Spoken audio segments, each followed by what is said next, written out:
afternoon. Good afternoon to all. Have you executed the program from practical 1, 2, 3? 1, 2, 3.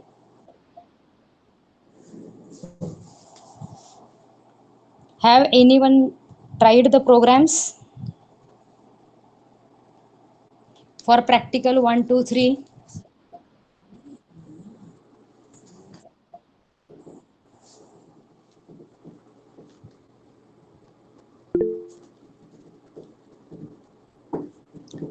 Now, one important instruction regarding to the practical is all you have the assignment books given in last semester.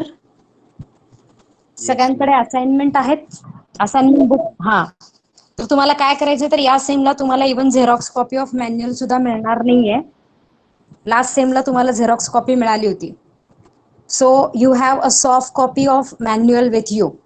So what you have to do is you have to start writing in your assignment book from practical 1 up to the last practical 16, and all practicals in Python manual are compulsory. So you have to complete all 16 practicals there. So from 16 we have completed actual 4 मधला एखाद दुसरा programme जो nested if चा होता तो आजच्या lecture मध्ये cover होईल. So that means we have completed 4 practicals. So 4 practicals data you have to write in your assignment book. So practical 1 you have to give the heading.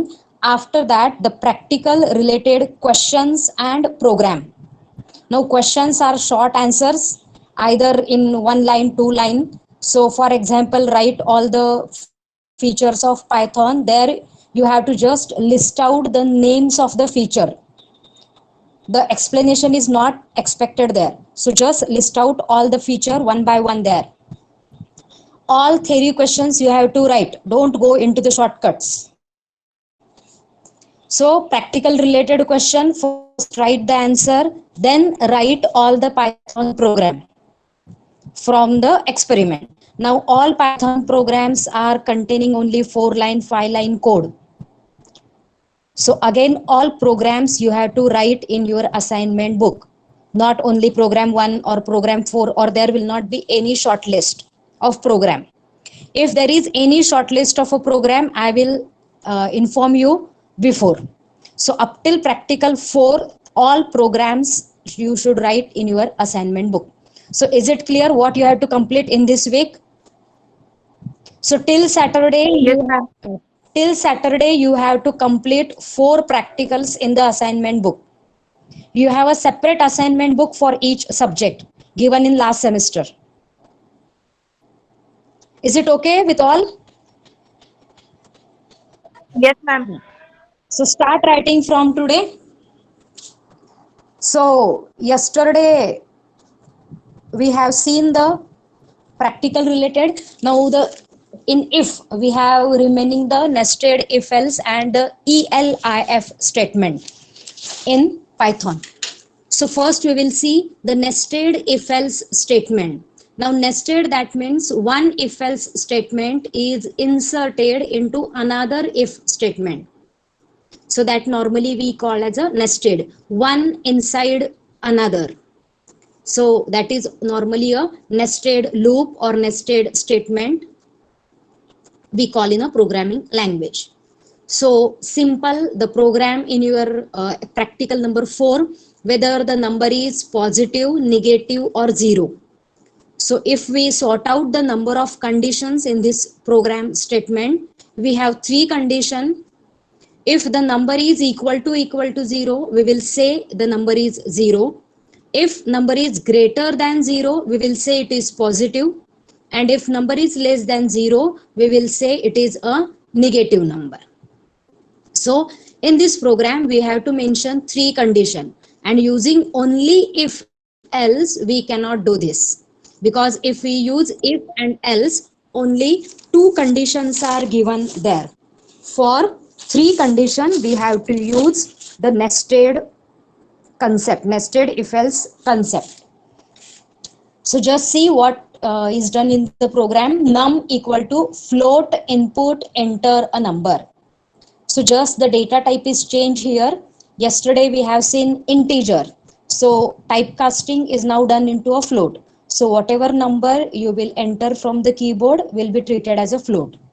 So if you enter 5, it will be taken as a 5.0, or even you can enter any number using decimal point. Now the first condition is if number greater than equal to 0. Now in this condition we have actually combined two values, that is greater than 0 and equal to 0. So we have make a group of greater than 0, greater than equal to 0 आणि less than 0 असे नंबरचे दोन group आपण केले. So in if, again I used the next if condition. If number is greater than equal to 0, then again I have to separate out these two condition. So I used if num equal to 0, print 0, else print positive number. Now the main important thing is the indentation in the nested if else. असे programme लिहिताना आपल्याकडे Python मध्ये curly bracket नाही आहेत. So प्रोग्रामचा किंवा तुमच्या if ब्लॉकचा आणि एल्स ब्लॉकचा जो स्कोप आहे, the scope of if and else block is defined by the indentation. So after if the next if is at one tab space. याचा अर्थ काय, पहिल्या इफ मध्ये दुसरा इफ इन्क्लूड किंवा नेस्ट झालेला आहे. मग त्याच इफ मध्ये जर तुम्हाला कुठली स्टेटमेंट लिहायची असेल तर ती स्टेटमेंट तुमच्या सेकंड इफ पासून एक टॅब स्पेसवर आहे. चेकआउट करा, इंडेंटेशन हे प्रॉपरच यूज करायचंय तरच ती स्टेटमेंट तुमच्या त्या ब्लॉकमध्ये जाणार आहे, अदरवाईज काहीतरी मिसमॅच होणार आहे. त्यानंतर एल्स आपण जे वापरलंय हे इफ नम इक्वल टू 0चं एल्स आहे, म्हणून ते त्याच स्ट्रेट लाईन मध्ये आपण टाईप केलेलं आहे.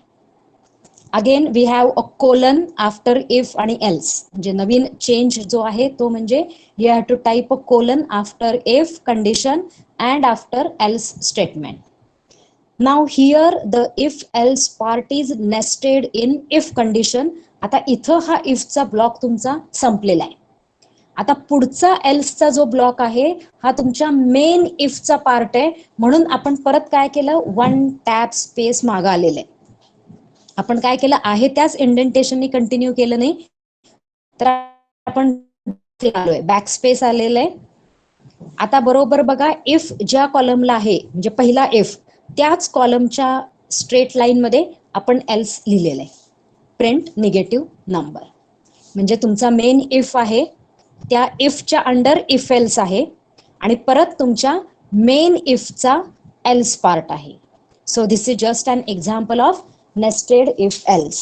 Again I am repeating, the important thing is the indentation you have used in the program. Indentation तुमचं जर चुकलं तर ते स्टेटमेंट दुसऱ्या कुठल्या तरी इफ किंवा एल्सचा पार्ट बनतात आणि तुम्हाला एक्सपेक्टेड आउटपुट मिळत नाही. Is it clear? Nested if else.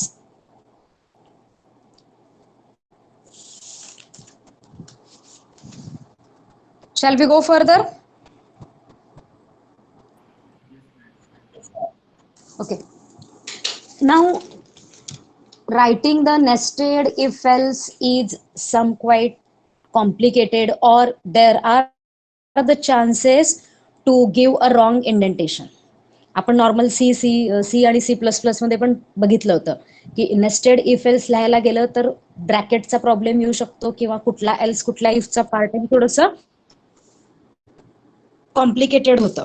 मग त्यासाठी आपण काय केलं होतं, एक इफ एल्स लॅडर पण वापरला होता बघा. एल्स इफ असं लिहून आपण एका इंडेंटेशननी काय करत होतो, मल्टिपल कंडिशन कंबाईन करत होतो. सो एल्स इफ असं तुमच्या C आणि C++ मध्ये पण कंट्रोल स्ट्रक्चर आहे. So in Python we have just made a change.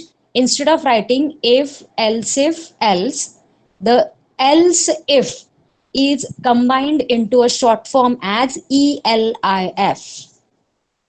Writing separately else space if, we have combined it into a single construct ELIF.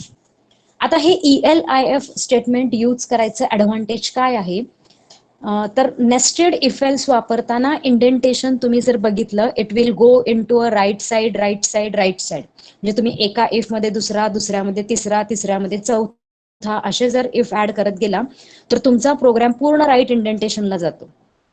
आणि असे प्रोग्राम एक्झिक्यूट करणं किंवा टाईप करणं थोडं कॉम्प्लिकेटेड असतं. ऍक्च्युअल त्याच्यामध्ये लॉजिक तुमचं रॉंग होऊ शकतं.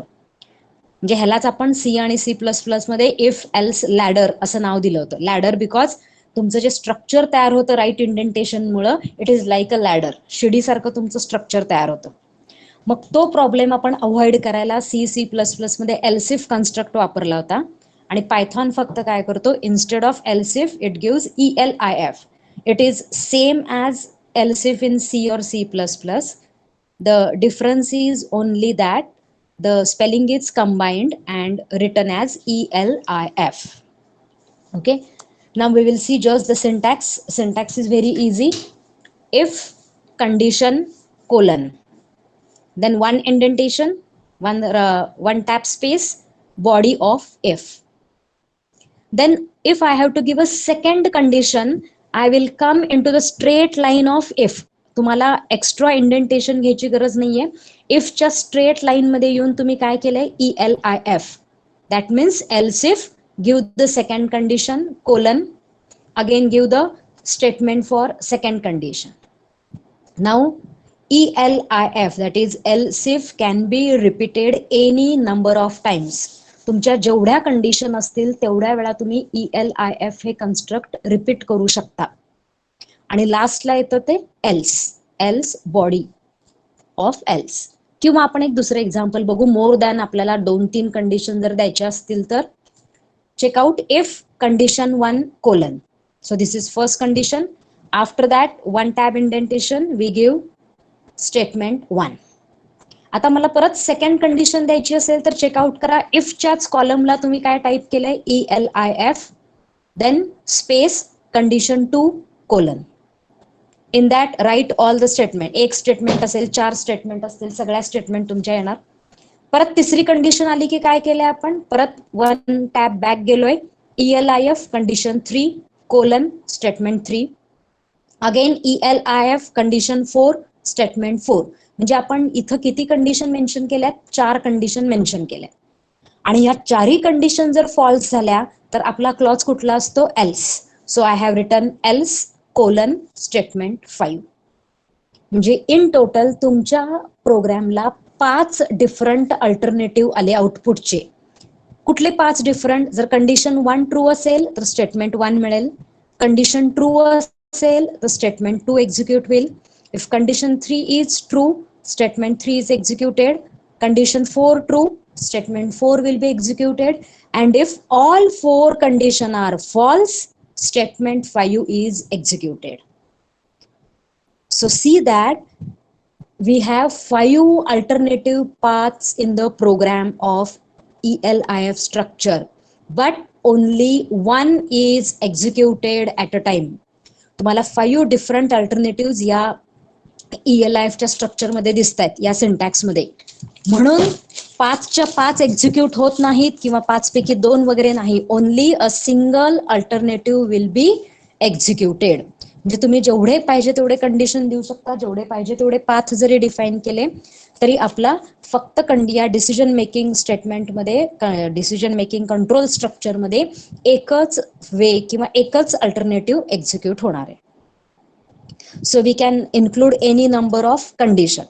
Now one again important thing is the last part else colon and statement is not compulsory. म्हणजे तुम्ही if ELIF लिहिल्यानंतर शेवटी else लिहिणं कंपल्सरी आहे असं नाही. If your program require to write else, you will write, otherwise. Ma'am आवाज खूप ब्रेक होतोय. ओके, आता येतोय का? Is it clear now? मग ELIF समजलंय का? रिपीट करू दे? So just I will revise in 1 minute. ELIF structure काय करतं, मल्टिपल कंडिशन्स आपल्याला जर एक्झिक्यूट करायच्या असतील किंवा टेस्ट करायचे असेल तर नॉर्मल आपण ELIF स्ट्रक्चर यूज करतो. Now the advantage of using ELIF structure is it doesn't create a ladder type of indentation. All conditions and statement will be in a single indentation. एका straight line मध्येच फक्त काय होतं, तुमचे सगळे condition आणि statement येतात. आपल्याला राईट पूर्ण म्हणजे as a ladder indentation create करायची गरज नाहीये. So the program not become so complicated. Is it easy to write and easy to read? हे तुमच्या ELIFचं ऍडव्हान्टेज आहे. So if condition 1 statement 1, so if ELIF condition 2 statement 2, again ELIF condition 3 statement 3.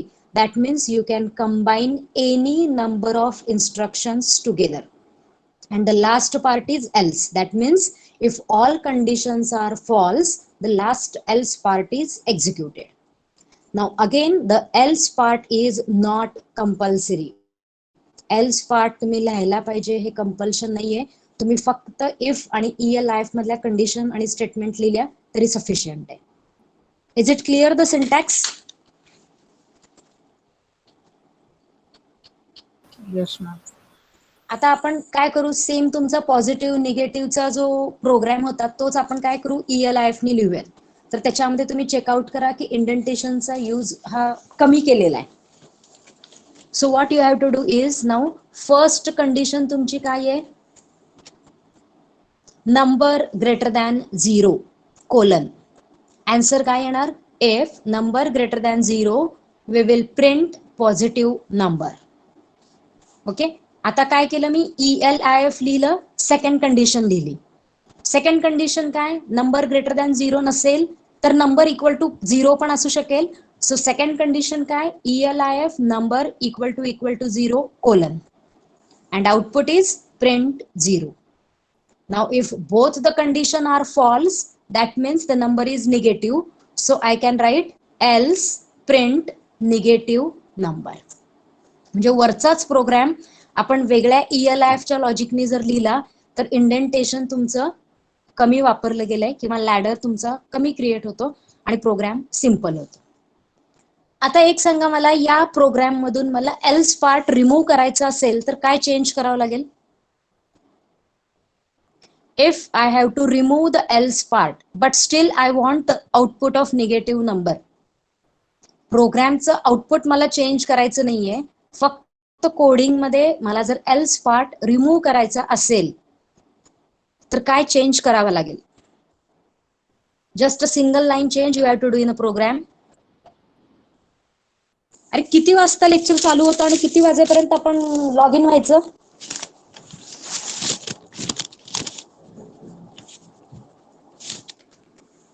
Lecture किती वाजता चालू होतं आणि किती वाजेपर्यंत यायचं? ओझा, अटेंडन्स कंपल्सरी केलं म्हटल्यानंतर ना फक्त त्या 1 तासामध्ये कधीतरी एकदा जॉईन व्हायचं आणि लेफ्ट व्हायचं का? नाही मॅम, सॉरी, चुकून मी नेट बंद होतं त्यामुळे बघितलं नव्हतं. मग टाइम टेबल माहित नाही का तुला? मॅम टाइम टेबल माहित होतं, ते नेट बंद केलतो मी चुकून मॅम. ठीक आहे, ओके. काय चेंज करता येईल सांगा? हा, Manoj Singh Chavan has replied, we have to just make a new condition here. So instead of else, I will write here ELIF, and what is the third condition is num less than 0, and we will write print negative number. Now this program contain only ELIF and 3 condition, no else part. This program will also execute properly. का तर 3 condition पैकी एकच condition true होणार आहे आणि एकच कंडिशनचं output execute होणार आहे. जर कंडिशन 2 चं आउटपुट एक्झिक्यूट झालं तर कंडिशन 3 जी आहे, num less than 0, this part will be ignored. त्यामुळे तुम्ही एल्स वापरलं तरी चालेल किंवा विदाउट एल्स तुम्ही डायरेक्टली कंडिशन तिथं लिहिली तरी चालेल. So else part is not compulsory. This change we can do in a program and the program will give the same output as previous. Now this program you have to write in practical number 4. Practical 4 मध्ये हा programme आहे. Lecture संपल्यानंतर ही तुमची word file जी आहे second चॅप्टरची मी क्लासरूमवर upload करते. म्हणजे त्यातले जर काही प्रोग्राम असतील तर तुम्हाला लिहायला सोपं पडेल आणि थेरी आन्सर्स पण जे लिहायचे त्याचे नोट्स तुम्हाला ह्याच्यातून मिळून जातील. Is it clear? Nested if and ELIF. Then we'll go for a loop. I think now there will not be any problem to complete all the program from practical number 4. Practical number 4 मध्ये I think 7 programme काहीतरी होते, त्यातले सगळे programme आता तुम्ही execute करू शकता, कारण नेस्टेड इफ एल्स पण झाले आणि नेस्टेड वापरायचं नसेल तर ELIF पण कन्सेप्ट तुमचा कम्प्लीट आहे. So complete up to practical 4 all the theory questions also and the practical program also. Now next part is loop. What is the basic difference between a decision making structure and iterative structure? Iterative structure म्हणजे loop. कारण अजून बऱ्याच जणांना ह्या दोन मधला difference कळत नाही. Even if you are in a third year, last year of diploma, when we ask for the loop, many of students from last year at your unit test have written if else in the loop example. आपल्याला अजून ही loop आणि decision making control structure मधला difference कळत नाही. Loop मध्ये आपण control structure लिहितो आणि कंट्रोल स्ट्रक्चरच्या आन्सर मध्ये लूपची पण नावं लिहितो. हे किती तुम्हाला आत्ता हसण्यासारखं वाटत असलं तरी मागच्या वेळेला आम्ही कित्येक आन्सर पेपरमध्ये चेकआउट केले, कारण पहिली युनिट टेस्ट तुमची ऑफलाईन झाली होती, तर त्यामध्ये बऱ्याच स्टुडंटनी असे मिस्टेक्स केलेल्या होत्या. So what is the basic difference between loop or iterative structure and decision making structure? कारण दोन्हीकडे तुम्हाला इफ दिसते, कंडिशन दिसते, मग बेसिक डिफरन्स काय आहे? Anyone can answer? लूप्स एकापेक्षा जास्त वेळा एक्झिक्यूट होऊ शकतात, पण कंडिशनल स्टेटमेंट एकदाच एक्झिक्यूट होती. So that is the basic difference is in decision making there is no repetition. तुमचा जो सिक्वेन्स आहे तो टॉप टू बॉटमच जातो, बॉटम कडून परत वर टॉपला जात नाही.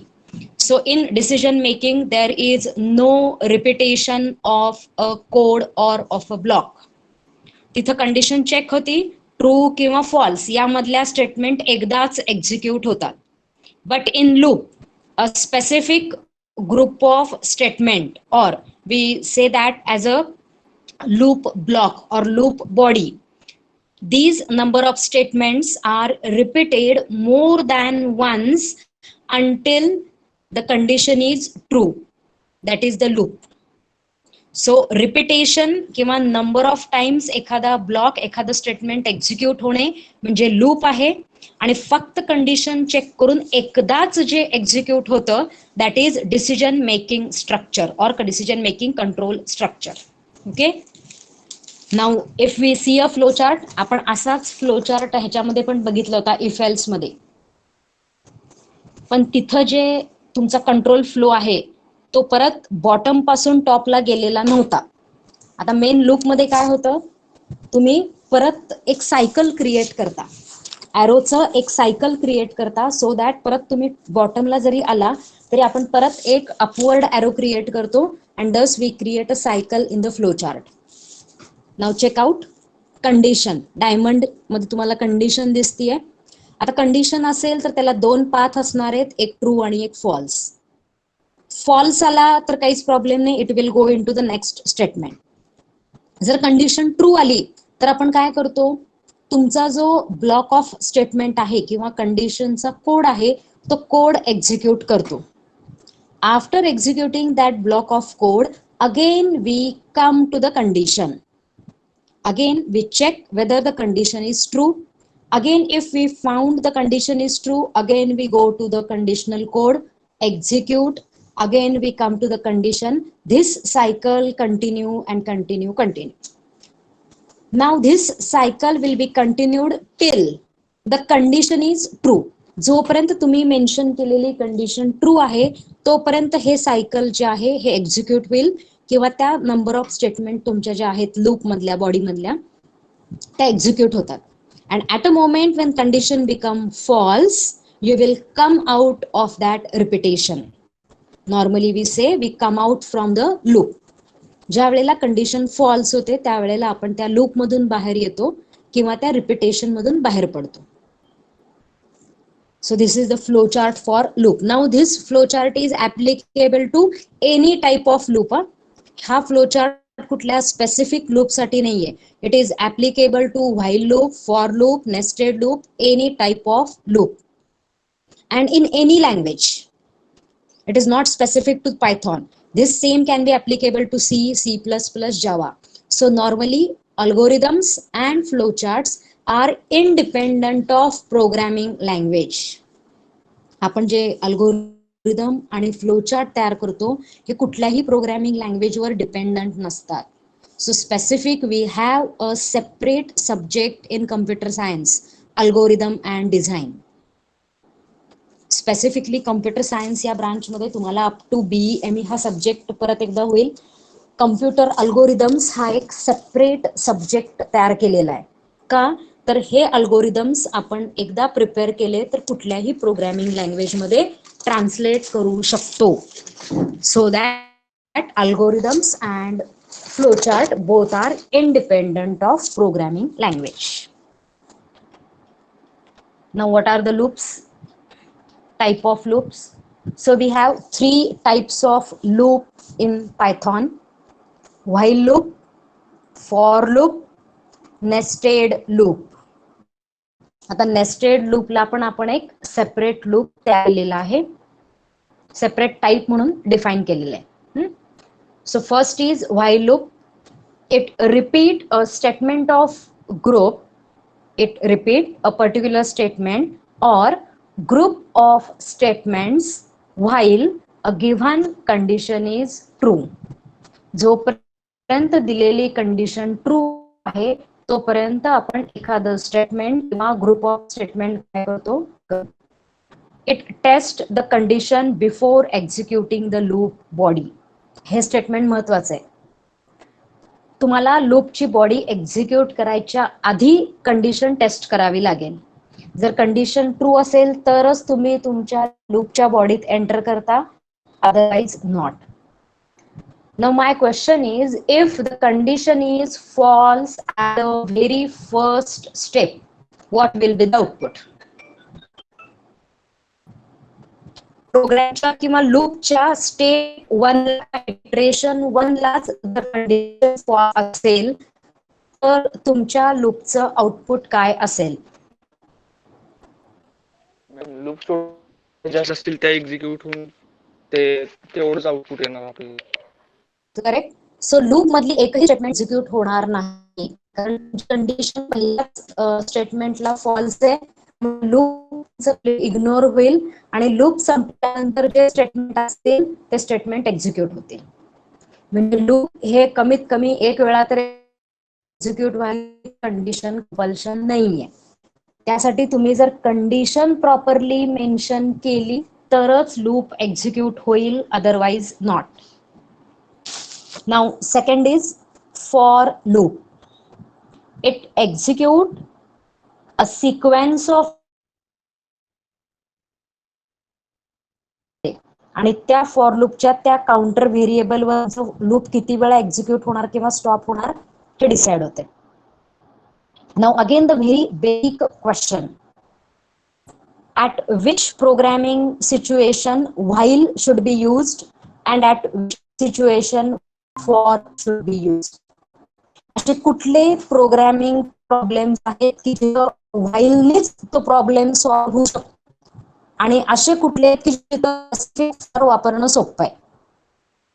ऍक्च्युली मी सांगितलं तर प्रत्येक फॉर लूपचा प्रोग्राम आपल्याला व्हाईल मधून येतो, पण व्हाईल मधला प्रोग्राम फॉर लूप मध्ये कन्वर्ट करता येत नाही. So what are the basic problems where while should be used and where for should be used? हा डिफरन्स आपल्याला माहित नसतो. आपल्याला वाटतं की फॉरचा प्रोग्राम व्हाईलनी पण येतो, व्हाईलचा फॉरनी पण येतो. पण ही स्पेसिफिक दोन लूप का डिफाइन केले? का तर त्यांची रिक्वायरमेंट डिफरंट आहे. Yes, anyone can answer?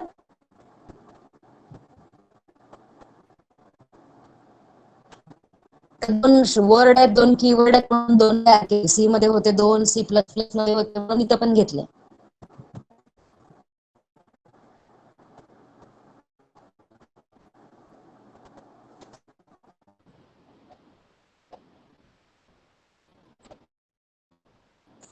म्हणजे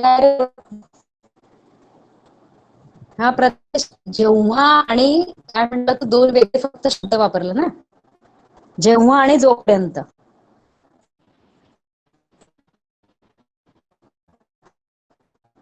म्हणजे थोडं इलिस्ट्रेट करता येईल, जवळपास आला तो आन्सरच्या, पण ऍक्च्युअल क्वेश्चन्स मेन्शन करता येतील.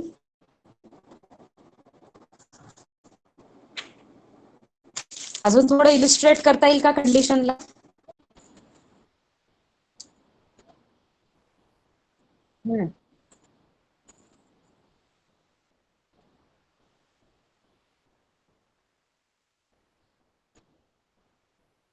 That means if in advance I know that how many iterations are there, in that situation for loop is used. म्हणजे तुमचा प्रोग्राम एक्झिक्यूट करायच्या आधी तुम्हाला फिक्सपणे माहिती आहे की मला किती वेळा रिपीट करायचंय, तर त्या कंडिशन मध्ये आपण फॉर लूप वापरतो. आता तो नंबर जो आहे तो मे बी तुम्हाला रन टाइमला कळेल की मला 5 वेळा एक्झिक्यूट करायचंय का 10 वेळा करायचंय, पण तो जो काउंट आहे की नाही रिपिटेशनचा, तो तुमचा फिक्स असतो. मी सांगितलं की 10 नंबर एंटर करा, तर प्रत्येक जणांचं लूप कंपल्सरी 10 वेळाच एक्झिक्यूट होणार आहे. So 10 number is fixed. Okay. पण मी आता दुसरा प्रॉब्लेम टाकला की जोपर्यंत युजर मायनस नंबर एंटर करत नाही तोपर्यंत तुम्ही सगळे नंबर ऍक्सेप्ट करा. आता मला सांगा की प्रत्येकचा प्रोग्राम किती वेळा एक्झिक्यूट होईल? Can you give me any fix number? तुम्ही फिक्स सांगू शकता का की मला तुमचा प्रोग्राम किती वेळा एक्झिक्यूट होईल? एक जण काय करेल, पहिल्याच नंबरला निगेटिव्ह टाकेल म्हणजे त्याचं एकदा पण एक्झिक्यूट होणार नाही. दुसरा जण काय करेल, 5 नंबर टाकेल, 6व्या नंबरला निगेटिव्ह टाकेल, त्याचा लूप 5 नंतर स्टॉप होईल. तिसरा काय करेल, निगेटिव्ह नंबर टाकणारच नाही, त्याचा प्रोग्राम इन्फिनिटी मध्ये जाईल. That means if in advance we don't know how many repetitions we have to do, normally this is a program for while loop. आणि आपल्याला फिक्स किती वेळा रिपीट करायचंय हे जर माहिती असेल तरच फॉर लूप वापरायचा.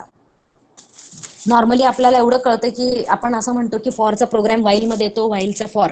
पण ज्या अर्थी हे दोन सेपरेट लूप तुम्हाला दिले आहेत तर त्याचे बेसिक युसेज डिफरंट आहेत.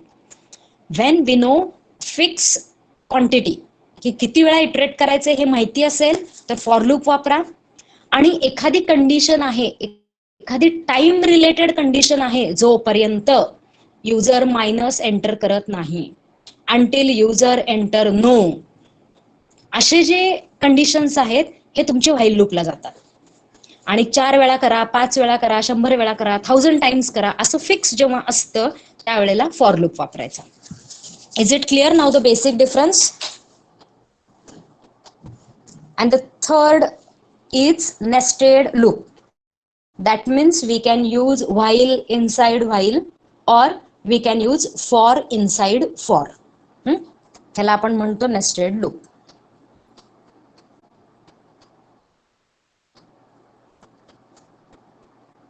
Now while loop, while ची कंडिशन बघा. सिंटॅक्स काय आहे?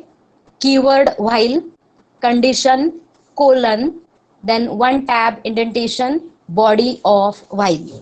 सिंपल सिंटॅक्स आहे. while कंडिशन, त्याच्यानंतर इंडेंटेशन यूज करा, राईट इंडेंटेशन, आणि तुमची जी काय बॉडी असेल, एक स्टेटमेंट असेल, 2 स्टेटमेंट असतील, हे सगळे यात सेम इंडेंटेशनने टाईप करा. मग हा ग्रुप ऑफ स्टेटमेंट जो सेम इंडेंटेशनचा असेल that will create body of while loop. एवढा सिंपल 2 लाईनचा सिंटॅक्स आहे. While, condition, colon. फक्त एक लक्षात घ्या, मॅक्झिमम वेळा आपण विसरतो ते म्हणजे कोलन. कारण आतापर्यंत कुठल्याही प्रोग्रामिंग लँग्वेज मध्ये कंडिशन नंतर कोलन नव्हतं. आता कोलन आहे, त्यामुळे थोडंसं सिंटॅक्स जो आहे तो तुमचा यूज टू होईपर्यंत कोलन द्यायचे हे लक्षात ठेवा. Normally this is the only mistake we do while typing the program. While, condition, colon, the next line body of loop. Simple एक प्रोग्राम घेतलाय, प्रिंट नंबर फ्रॉम 1 to 10, 1 ते 10 नंबर स्क्रीनवर print करायचा प्रोग्राम घेतला using while. So I equal to 1. आता normally when we use a while loop there are 3 part: initialization, condition, increment. कुठल्याही लूपला 3 part असतात, एक इनिशियलायझेशन, कंडिशन अँड इन्क्रीमेंट. यातला कुठलाही एक पार्ट चुकला तर तुमचं लूप तुम्हाला एक्सपेक्टेड आउटपुट देत नाही. आता बघा, I इक्वल टू 1, आपल्याला 1 पासून 10 पर्यंत 1 to 10 प्रिंट करायचंय. So the initial value should be 1 only. तुम्ही इनिशियल व्हॅल्यू 2 दिली, 0 दिली तर तुम्हाला एक्सपेक्टेड आउटपुट मिळणार नाही. Now condition, I is less than equal to 10. आपण काय म्हटलंय, 1 to 10. So condition is I is less than equal to 10. चुकून मी टाईप करताना काय केलं, लेस दॅन 10 केलं, इक्वल टू नाहीच टाकलं, तर प्रॉब्लेम काय येतो, शेवटचा 10 नंबर तुमचा आउटपुटमध्ये दिसत नाही. So this can be a common mistake. किंवा ग्रेटर दॅन इक्वल टू 10 तुम्ही लिहिला, काय केलं, चुकून लेस दॅन ऐवजी ग्रेटर दॅन इक्वल टू 10 लिहिलं, तर तुमचं लूप एकदा एक्झिक्यूट होत नाही. कारण कंडिशन, कारण 1 cannot be greater than equal to 10, never. So loop will not be executed. म्हणजे आपल्या ज्या काही स्टेटमेंट आहेत, त्या स्टेटमेंट आपल्याला प्रॉपरली लॉजिकली चेकआउट करून लिहायचे. कुठल्या, इनिशियल असाइनमेंट, देन कंडिशन आणि इन्क्रीमेंट.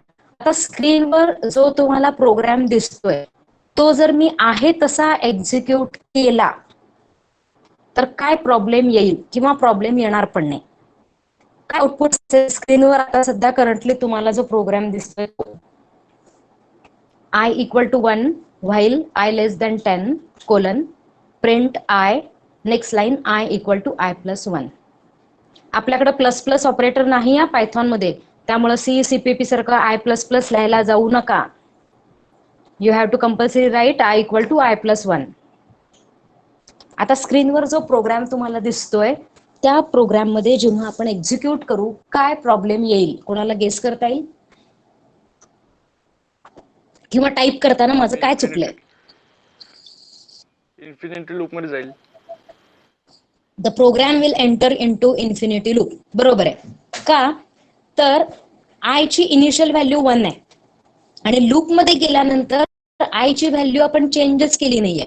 आता टाईप करताना तुम्ही I equal to I plus 1 लिहिलेला आहे, पण प्रॉब्लेम काय आहे, जर त्याचा इंडेंटेशन तुम्ही चेक केला तर तो व्हाईलच्या स्ट्रेट लाईन मध्ये आहे आणि व्हाईलच्या स्ट्रेट लाईन मध्ये एखादं स्टेटमेंट आहे, ह्याचा अर्थ काय आहे, this statement is not part of while loop. व्हाईलच्या स्ट्रेट लाईन मध्ये जर तुम्ही एखादं स्टेटमेंट टाईप केलं तर तो व्हाईलचा पार्टच होत नाही. त्यामुळं लूप मध्ये तुमचं जे व्हेरिएबल आहे I ते प्लस प्लस होत नाही आणि loop goes in to a infinity.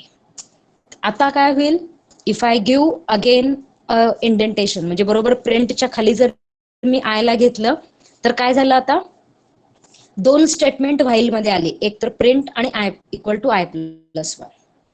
आता I ची व्हॅल्यू काय होईल तुमची, इच टाइम एक एकने इन्क्रीमेंट होईल आणि आउटपुट मध्ये तुम्हाला 1 to 10 नंबर मिळतील.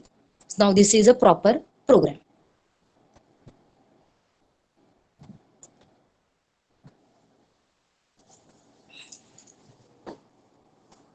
After each iteration the condition will be checked. आणि ज्या मोमेंटला कंडिशन फॉल्स होईल त्या मोमेंटला तुमचा प्रोग्राम जो आहे तो स्टॉप होईल. Now 2 problems are given here. Write a Python program to display even number between 1 to 100. आपल्याला असा पायथॉन प्रोग्राम लिहायचा आहे जो 1 ते 100 1 to 100 मधले इव्हन नंबर प्रिंट करेल.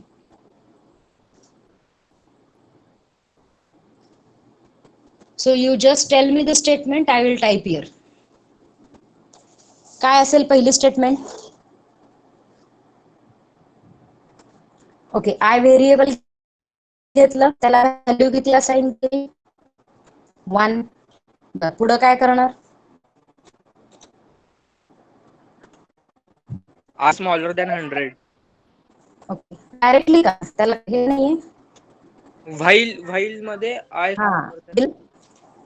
कंडिशन काय आली, I less than equal to 100. त्याच्यानंतर कोलन आहे? नाही. नाहीये का? कंडिशन नंतर कोलन नाहीये का? So after condition the colon is compulsory. हा, आता लूपच्या आतमध्ये काय लिहू सांगा? इफ मध्ये I mod of 2 equal to 0. If I mod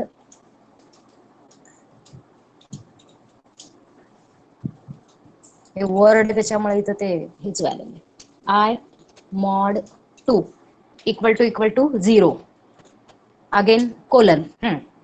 असं असेल तर आता एक इंडेंटेशन अजून इन्क्रीज करावं लागेल, कारण आता आपल्याला व्हाईलच्या इनसाइड इफ आहे आणि इफच्या इनसाइड प्रिंट आहे. त्यामुळे तुम्हाला राईट साईडला जावं लागेल आणि तो नंबर काय करावा लागेल? प्रिंट करावा लागेल. बरोबर आहे? आता मला सांगा, आय ची जी व्हॅल्यू इन्क्रीमेंट करायची आहे ते स्टेटमेंट कुठं लिहू मी? म्हणजे कुठं लिहू? या इफच्या खाली लिहू का प्रिंटच्या खाली लिहू? आता मला सांगा, आय प्लस प्लस ही जी स्टेटमेंट आहे ही इफचा पार्ट आहे का व्हाईलचा पार्ट आहे? व्हाईलचा आहे. सो प्रिंटच्या खाली लिहू नका. प्रिंटच्या खाली लिहिलं तर तुम्हाला एक्सपेक्टेड आउटपुट मिळणार नाही. सो इफच्या बरोबर खाली आपण लिहिणार I equal to I plus 1. Enter. संपलं. पुढे काही करायची गरज नाहीये. ऑटोमॅटिकली काय झालं आता तुमचं I equal to I plus हे स्टेटमेंट आणि इफ हे दोन्ही तुमच्या व्हाईलचे पार्ट झाले. प्रोग्राम तुमचा रन होईल आणि आउटपुट मिळेल. ओके. आता ह्याच्यापेक्षा सुद्धा थोडस वेगळं लॉजिक वापरून तुम्ही काय प्रोग्राम करू शकता? मॅडम प्रिंटच्या खाली statement I is equal to I plus 2 करायची. I equal to I plus 2 करायचं. हा मॅम. बर, मग इफ लिहायची गरज आहे का? जर I equal to I plus 2 केलं तर इफ लिहायची गरज आहे का? मॅडम वर आय आपण घेताना 0 करायला पाहिजे. बर, इथं 0 करायचं. ठीक आहे. पुढं आता व्हाईल आहे तसाच राहिला. इथं काय करू का राहू दे इफ? काढलं तरी चालेल मॅडम. काढलं तरी का काढायचं हे सांगा. काढायचं. हा, जर तुम्ही +2 करत असेल तर तुम्हाला इथं कंडिशनची चेकिंगची गरज नाहीये. अननेसेसरी तुम्ही इंटरप्रिटरचा टाइम वेस्ट करता. काय करणार तुम्ही? तो नंबर प्रिंट करणार. मग 0 इव्हन आहे का? सो आय ची इनिशियल व्हॅल्यू तुम्हाला 2 ठेवावं लागेल, कारण 0 जर ठेवलं तर तो 0 प्रिंट होईल. पहिला नंबर तुमचा इव्हन कुठला येणार? 2 येणार. त्यामुळे आय ची व्हॅल्यू किती ठेवली मी? 2. आता 2 काय झाला? प्रिंट झाला. 2 प्रिंट झाल्यानंतर इच टाइम आय ची व्हॅल्यू आपण काय करणार? +2 करणार. म्हणजे ऑटोमॅटिकली 2, 4, 6, 8 असेच नंबर डिस्प्ले होणार. आणि हा प्रोग्राम जर आपण रन केला तर तुम्हाला आउटपुट पण एक्सपेक्टेड मिळेल. म्हणजे मॉड वापरून चेकआउट केलं तरी चालतंय किंवा डायरेक्टली प्लस केलं तरी चालतंय. Is it okay? आता थोडा चेंज करा या प्रोग्राम मध्ये. Print odd number between 1 to 100. It require a single change. Odd number. So just I have to make a single change. I will make I equal to 1. आता automatic काय होईल बघा? 1 print होईल. 1 + 2 म्हणजे 3. 3 + 2 म्हणजे 5. जी या एका चेंज मुळे आपण इव्हनच्या ऐवजी 1 to 100 मधले ऑड नंबर प्रिंट करू शकतो. Okay, is it clear? Now see the second example. Write a Python program to display sum of numbers from 1 to 10. 1 ते 10 नंबरची ऍडिशन करायची. आपण व्हाईल लूप शिकलोय त्यामुळे आपण व्हाईलनेच करूयात. अजून फॉर लूप कडे आपण गेलेलो नाहीये. 1 to 10 नंबरची ऍडिशन परफॉर्म करायची.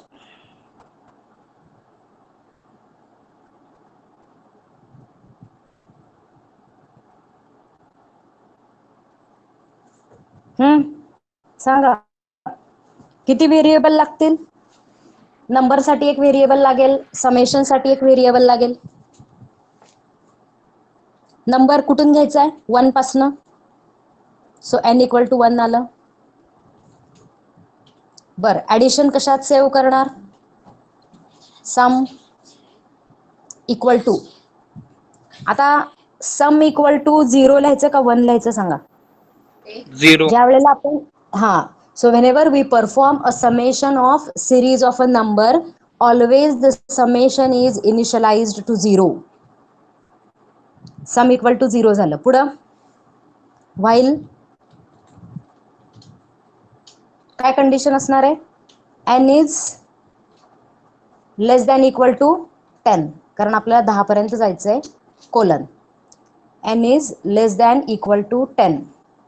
What we have to perform? Addition. So sum equal to sum plus number. Is it correct? Type केलेला फॉर्म्युला बरोबर आहे का? Sum equal to sum plus number. Okay. आता मला सांगा, आता मला समेशन जी प्रिंट करायची आहे ते स्टेटमेंट मी कुठं टाइप करू? व्हाईलच्या स्ट्रेट लाईन मध्ये का समच्या स्ट्रेट लाईन मध्ये?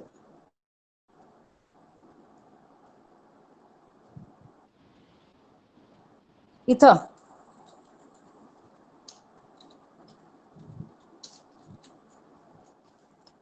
बर, इथं लिहिल्याने काय होईल सांगा? मॅम सगळ्या एक्झिक्युशन कसं होईल? हा तेजस बरोबर आहे, बोला. पहिला सर्व 1 ते 10चं ऍडिशन होऊन जे फायनल आउटपुट येईल ते प्रिंट होईल मॅम. बरोबर आहे. म्हणजे पहिला सगळ्या 10 नंबरची ऍडिशन होणार आणि त्याच्यानंतर ते आउटपुट प्रिंट होणार. म्हणजे प्रिंट हा जो ही जी स्टेटमेंट आहे हा व्हाईलचा पार्ट नाहीये. व्हाईल बॉडी ऑफ व्हाईल जी आहे त्याचा पार्ट नाहीये. म्हणजे व्हाईल लूप पूर्ण संपल्यानंतर हे प्रिंट स्टेटमेंट एक्झिक्यूट होणार. बरोबर आहे. आणि आपल्याला तसंच पाहिजे, 1 ते 10ची नंबर ऍडिशन झाल्यावरच पाहिजे. पण मी चुकून असं टाईप केलं तर आउटपुट काय येईल? मॅम प्रत्येक नंबर प्लस झाल्यावर दाखवत जाईल ते. म्हणजे ह्याच्याने काय होईल? प्रत्येक 2 नंबरची ऍडिशन झाली की आपल्याला आउटपुट दिसेल. म्हणजे पहिल्यांदा 0 + 1 झालं की आउटपुट दिसेल, मग 1 + 2 झालं की दिसेल, मग 2 + 3, अशा प्रत्येक 2 नंबरची ऍडिशन झाल्यानंतरचं आउटपुट आपल्याला मिळेल. फक्त फायनल आउटपुटच मिळणार नाही. त्यामुळे चुकून जर प्रिंट इथं लिहिलं तर आउटपुट मध्ये सुद्धा चेंज होईल.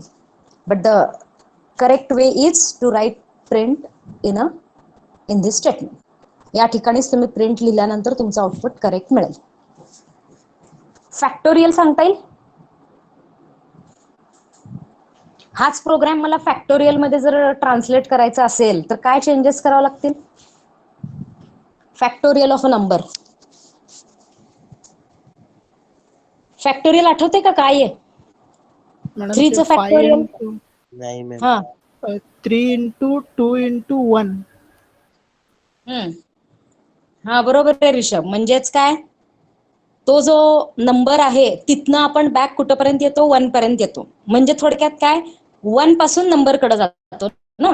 असंही केलं तरी चालतंय. म्हणजे 3 असेल तर 1 × 2 × 3, 5 असेल तर 1 × 2 × 3 × 4 × 5. ह्याला आपण फॅक्टोरियल म्हणतो. ओके. मग आता इथं लिहायचं कसं? समजा 5चं फॅक्टोरियल मला काढायचं असं आपण कन्सिडर करू. 5चं फॅक्टोरियल कॅल्क्युलेट करायचंय. तर काय चेंजेस करू मी? n = 1 आहे तसं राहणार. ओके. फॅक्टोरियल साठी फॅक्टोरियल साठी मी एक व्हेरिएबल घेतलं, समजा फॅक्ट. आता मला सांगा, फॅक्टोरियलची इनिशियल व्हॅल्यू 0 का 1? 1 मग आता तुम्ही रिझन सांगू शकता? मगाशी समेशन केल्यावर 0 केलं आणि आता मल्टिप्लिकेशन करणार आहे तर 1 करायला लागलो. 0 ठेवलं तर मॅम, काय कारण झालं? मल्टिप्लाय कशाचे 1 ने कोणत्या नंबरला मल्टिप्लाय केलं तर सेम आन्सर येतं मॅम, म्हणून. So if I multiply any number with 1, the number will remain same. आणि ऍडिशन मध्ये काय, if I add 0 to any number, the number will remain same. त्यामुळं लक्षात घ्या, कुठलाही समेशनचा प्रोग्राम असेल तर त्याची इनिशियल व्हॅल्यू 0 असती आउटपुट मध्ये.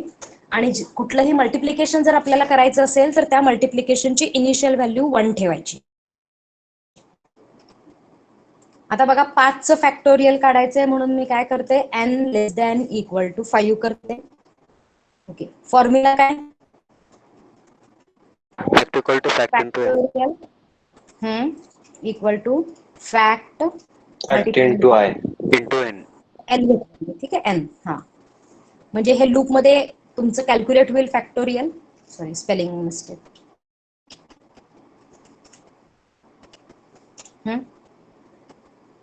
आणि प्रिंट मध्ये काय केलं मग, परत लूपच्या बाहेर फॅक्ट टाकलं. So this will automatically calculate factorial of a number and display it on a screen. Is clear? Okay, so for today we will stop here. If you have any difficulty in nested if else or loop, you can ask. Again, I am repeating, you have to complete your practical manual in assignment book till Saturday. 4 practicals, questions आणि programme. कारण तुमच्याकडे मे end पर्यंतचा time आहे, मेला तुमचं submission आहे. आणि सरांनी टाकलंय की 5 मे पासून तुमच्या युनिट टेस्ट 1 चालू होतील प्रोबॅबली. ऑनलाईनच असेल, it may be from 5th of May. थोडस प्रोग्रामिंग आणि रायटिंग प्रॅक्टिस केली तर ते तुम्हालाच युजफुल होईल. त्यामुळे असाइनमेंट बुक मध्ये लिहायला स्टार्ट करा. एकदम 16 प्रोग्राम लिहिणं, 16 प्रॅक्टिकल लिहिणं तुम्हाला अवघड होईल. त्यापेक्षा रेग्युलरली प्रत्येक सब्जेक्टचं कम्प्लीट. सो एनीवन, कुणाला काही प्रॉब्लेम असेल तर विचारा, नसेल तर आपण stop करू. No ma'am. Then today we stop here. Thank you.